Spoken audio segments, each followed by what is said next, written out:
Last cinematic was insane. If you didn't catch everything that happened, or you're not up to date on the lore and events, stick with me because I'm gonna break it all down for you.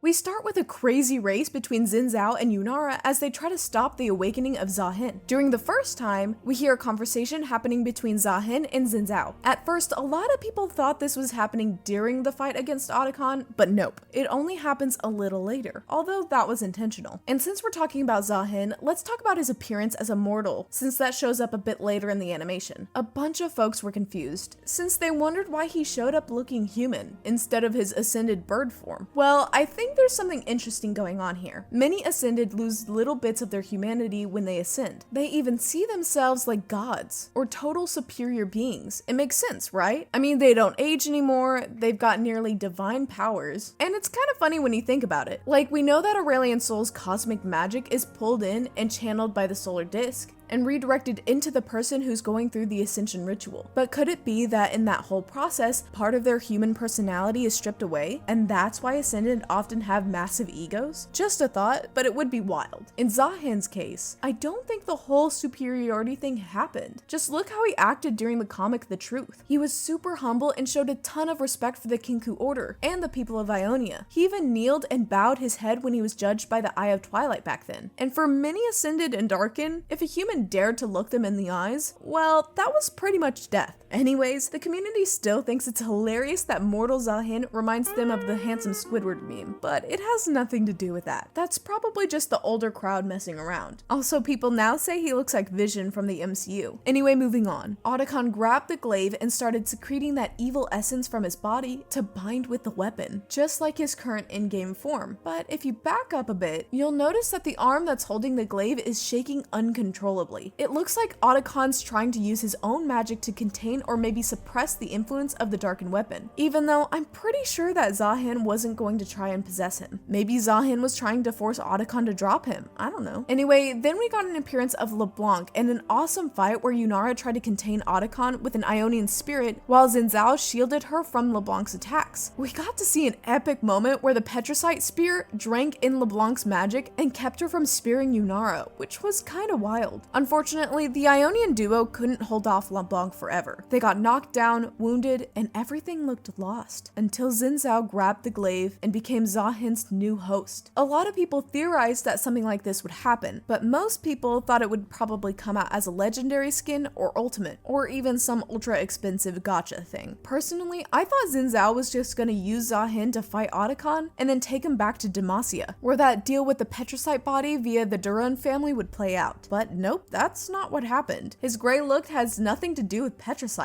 It's purely an aesthetic choice, kind of like the aesthetic that the darkened skins for Garen and Jarvan IV had in Xin Zhao's Visions of the Fallen. And anyway, something small worth pointing out, it looks like Riot Games is finally starting to wrap up some of their characters' lores. And that's actually a good thing. Even if the ending isn't what many expect, it's awesome we're finally starting to get some closure. And let's be honest, at the time of recording, League has 171 champions, 172 if you count Zahin. So you can't just roll them out and leave the story hanging forever. The only characters so far who's got a proper conclusions were the ones in Arcane, and then a ton of things were left up in the air. Now, a lot of folks wondered why Xin Zhao didn't manage or even try to keep his consciousness when he asked Zahin for help in that astral plane. After all, Zahin isn't evil, and that partnership would be way less toxic than the deal between Kayn and Rost. However, if you look closely, Xin Zhao was already basically dead. Otacon had impaled him, though they censored that moment, and he didn't have much time left. So yeah, it was a desperate move because there was no other way. Or at least that's what the casuals believe, because the real deal is that Xin Zhao sucks and Kayn is the GOAT. We also see a bunch of dark matter creeping into the astral plane where they were talking. That's Otacon's power slowly taking over. And no, as far as we know, he didn't extract any of Zahin's power in that fight. Even though they were in contact, I'm pretty sure the idea was never for Otacon to become the host. In the end, it was all part of LeBlanc's plan for Xin Zhao to become the host. She had been kind of preparing the ground for this to happen. So much so that in the motion comic comic The Warning, we see her appearing for a split second when Xin Zhao looks at his reflection in the eye of the darkened weapon. If I'm not mistaken, it's the corrupted sword of Garen. And Xin Zhao even says something like, "This seems like the only way." And since we're talking about LeBlanc, let's talk about her faithful buddy and fail-proof schemes, Vladimir. At the end of the cinematic Welcome to Nexus, which followed the events of Arcane, we saw that Vladimir had warned LeBlanc that what she was planning was bold even by the standards of the Black Rose. Then we got some details in the short story Everywhere and Everyone, plus what was revealed by Necrit. If I'm not mistaken, it was revealed that LeBlanc's initial host for Zahin was the guy Katarina kills at the Black Rose Ball. Plus, it was Vladimir himself who leaked that info, so it would get to Swain and prompt him to act. But why would Vladimir do that? Simple, he's scared. The guy lived and was molded by the cruelty and tyranny of a darkened lord. Everything Vladimir is and everything he learned, especially hemomancy, came from his time under a darkened ruler. But he absorbed a darken and all that. Dude, whatever. We don't even know the full circumstances, and it wasn't easy. Don't think of Vlad as some omnipotent figure because he's not. Yeah, he's strong and super slick, but not that much. Riot has been showing that lately. When Otacon goes after LeBlanc in that white room scene in A Dark Gambit, Vlad freaks out and jumps to the side to attack. You can clearly see he lost his composure. The guy was even panting. Meanwhile, LeBlanc just stands there calm and flawless. And at the end of this new cinematic, while LeBlanc is grinning satisfied, seeing that a full demon can be killed and even cease to exist, Vlad is totally tense because he knows a Darken is back, and a really powerful one at that, especially since Otacon exploded with just a single blow. And yeah, LeBlanc pulled it off. She reached her goal and she won. But how is she gonna use Zahin against Swain to get rid of him and Rom, who is Swain's demon? After all, LeBlanc doesn't control Zahin. There would have to be an even more flawless manipulation for that meeting and confrontation to happen. Only time will tell. Speaking of Zahin, I thought that attack he used to cut through Otacon while the slash line kept extending was very similar to old Aatrox's E ability. If I'm not mistaken, it was called Blades of Torment. Also, now we've got his full kit revealed, and everyone in the comments is hyped, saying he's the old Aatrox, or the rework that character should have gotten. And also joking that after 2 weeks his resurrection passive will be removed. And let's be real, that's very likely to happen, since Riot might have reintroduced that mechanic just for publicity with the community.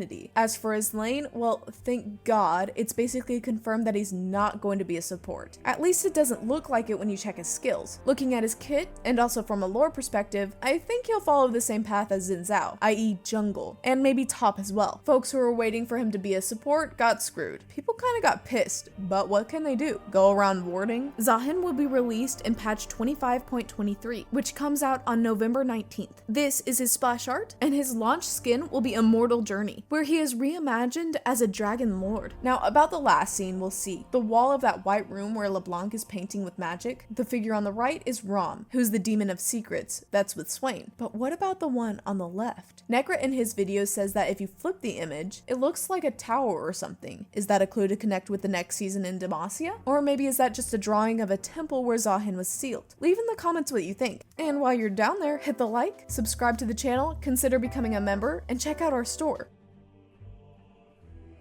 Once again, Riot did a lore retcon. Just this season, I think it's already the second. For anyone who doesn't know, a retcon is when a story changes, ignores, or flat out contradicts stuff that was already established. It's basically used to fix mistakes, patch up plot holes, add new ideas, react to fan backlash, or fit characters into an existing universe. The first was with Zahin, showing that it was him together with the spirits of the Well of Palace who managed to seal Varus into a bow and keep him locked away in that place. When the rework of Xin Zhao came, we had mentions that made it clear that the Hyper Bloom event in Ionia took place before the Mage Rebellion led by Silas. The proof is that in Xin Zhao's endgame line, when he kills Jarvan IV. What am I to tell your father, lad? Or our people? The second proof is in the comic The Truth, since there Xin Zhao is led to a memory of his, but distorted, to the extent that Jarvan III acts towards him in a very ignorant jerk way. Now this retcon could have already been prepared a good while ago, and together with the current events, nullified the validity of the short story Aftermath, which takes place one day after the spark of Silas's rebellion. In that story, we see Xin Zhao dealing with the king's mourning, the pain of having to fail to protect him, Jarvan IV pissed off wanting to know where Xin Zhao was, while both do a kind of duel. And in this, we learn that Xin Zhao received a direct order from Jarvan III to deliver a royal decree that would revoke the powers of the Mage Seekers and their prisons. That decree was basically a freedom letter to all mages in Demacia, and Jarvan III only trusted Xin for that, to the point where he instructed him not to give the letter to anyone, only to Mage Seeker's head Eldridge Crown Guard. Xin Zhao even participates, kills, and get wounded during that rebellion. But if you check the game The Mage Seeker: A League of Legends story, you'll notice that Xin Zhao does not appear and isn't even mentioned. Another proof that Xin Zhao isn't present is that the wiki mentions each champion who appeared or was cited in some way. Dude, we even have Fizz and the Darken over there, but nothing on Xin Zhao. It's like he didn't even exist. What's funny is that back then, people said this could be preparing for a Xin Zhao overhaul, since the comparative images speak for themselves. People even tried to argue that the reason he didn't appear was using a post from the now defunct Riot Forge Twitter account back then, but I think that one doesn't hold up as an excuse. Practically, they said that they picked the best characters to feature and tell the stories, even creating new ones that would be interesting. But man, Xin Zhao was a central character in that rebellion because of Jarvan III's letter. He couldn't not show up, to the point that at the end of that story I mentioned, Jarvan IV grabs the letter, reads it, sees what his dad wanted to do about freeing the mages, but he's so full of hate that he burns the decree and carries on with his vengeance. So yeah, it could totally be a rework for Xin Zhao was already on Riot's roadmap since 2023, which was when the Silas game dropped. Now, another thing that's going to spark another retcon is the upcoming rework of Shyvana. Judging about how things are rolling, it's gonna take place before the Mage Rebellion, and since the whole Rose Knight angle is kinda up in the air, so much so that Big Bad Bear himself said that he'll pop up in this Demacia event, I think Shyvana's rework will kick off this year in February, and the new champion, if it is the Rose Knight, might drop between April and March. That is, if he's actually a PC Legend champion and not some TFT, Wild Rift, or Legends of Runeterra exclusive. By the way, the new cinematic teasing the next season is set to arrive between January 5th and 10th. I'm curious to see if it'll continue this story in a linear way, now that Zahin has a host. Cause bro, the soldiers who came with Xin Zhao are still alive and on that boat. They're gonna head back to Demacia and tell Jarvan III and IV what exactly, since Xin Zhao, in theory, from what we see, is dead. And what the heck is Zahin gonna do now? Stay in Ionia guarding the First Lands from Noxian influence? Hunt other Darken? Help Azir restore Shurima's empire and stop Xerath? Go to Demacia? Let's hope Riot at least drops a hint in the champ biography when they add it to the site. And speaking of things getting added or removed, we're gonna see stuff taken out of the game. The main one being Otacon. After all, he's already dead, and it doesn't make sense to keep him as a jungle monster when he was introduced just to hype up the story events. So in 2026, we'll probably see a new monster aligned with the Demacia theme, or some fresh jungle mechanic. Whatever it ends up being, you can count on a new cinematic and a new minigame coming. Leak files already revealed a type of currency that's going to exist. And yeah, we're probably going to be using that Demacian currency to buy stuff inside the new minigame. And by the way, Riot's been asking at the end of one of the recent comics for players' feedback if they like seeing lore stuff that way, asking for opinions, ratings, and even suggestions. So yeah, more animated comics are definitely on the way. But that's basically it. See you in the next video.